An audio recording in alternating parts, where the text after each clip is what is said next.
Hop.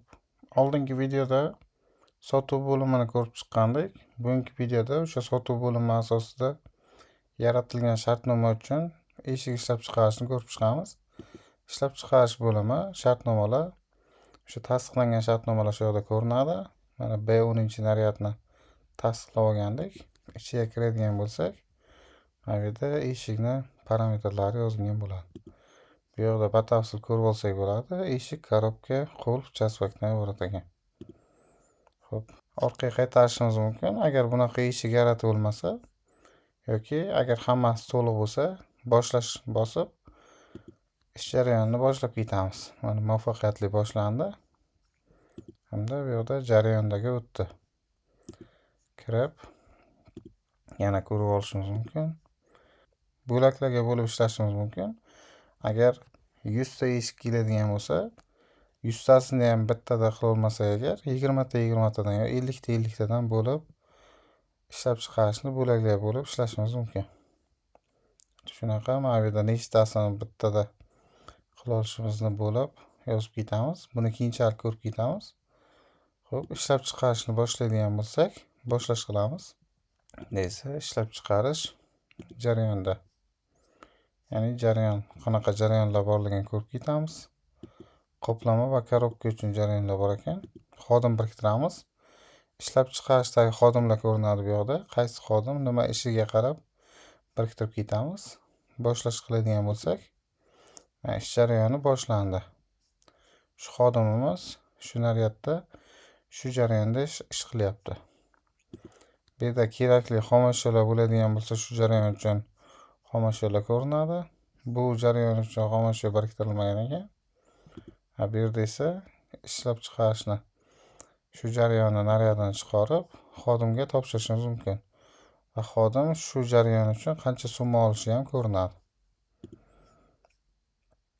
Xo'p, jarayonni yakunlagandan keyin yakunlash qilamiz va tayyor mahsulotlarga o'tadigan bo'lsak, mana bu yerda hammasi nechtasi tayyor bo'lgani, tayyor bo'lmagani ko'rinib turadi.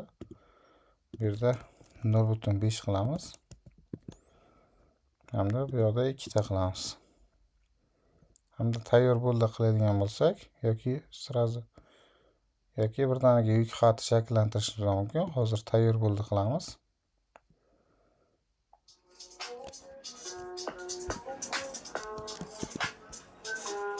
Hozir tayyor bo'ldi qilamiz.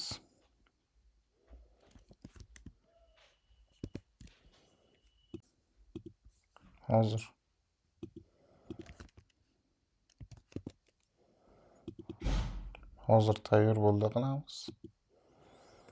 Mana to'liq tugallanmagan jarayon mavjud deydi. Chunki biza qoplamani jarayonlarini yakunladik, lekin korobkanikini yakunlamadik. Korobkanikini ham yakunlaydigan bo'lsak, boshlash hamda tugatish qilamiz. Tayyor mahsulotlarga o'tib, keyin alohida kiritamiz. 0.5 hamda 2. Endi tayyor bo'ldi qiladigan bo'lsak, mana tayyor bo'lgan mahsulotlar tayyor mahsulotlar bo'limiga o'tkazildi. Ya'ni tayyor mahsulotlarga o'tadigan bo'lsak, mana tayyor mahsulotlar bo'limiga keldik. Ishlab chiqarishda yuk xati hamda tayyor mahsulotlar B10 naryadida buni bosib, bu yerga 1 qiladigan bo'lsak, bu yerga 0.5 hamda yana 2 qiladigan bo'lsak, tayyor bo'ldi va buni yuk xati qilib omborxonaga yuboramiz. Bu hozirda ishlab chiqarishda turibdi. Shu uchun ishlab chiqarishdan asosiy omborxonaga yuboramiz. Asosiy omborxonadan klientga boradi. Yuk xati shakllantiramiz. Qayerga? Ya'ni asosiy omborxonaga korxona haydovchisi yoki yetkazib beruvchi. Kim haydovchi turini tanlaymiz va avtomobil davlat raqamini kiritamiz. Yuborish qilganimizdan keyin bu yerda yuk xatlarda ko'rinadi. Yuk xati 67 bo'lib ko'rindi. Bu yerda yuborish qiladigan bo'lsak, bo'ldi, ketdi. Endi bu qayerda ko'rinadi deydigan bo'lsak, omborxonaga kelamiz. Bu yerda xomashyo kirimiga o'tamiz va ishlab chiqarishdan degan joyga o'tadigan bo'lsak, mana B10 naryadni ishlab chiqarishdan keldi. Endi esa omborxonaga kirim qilamiz. Kirim qiladigan bo'lsak, haqiqatan ham shu narsalar to'liqmi tekshirib kirim qilib olamiz. Endi esa omborxonada qoldig'imiz ko'payadi. Tayyor mahsulotlarda liza hamda korobka ko'payadi.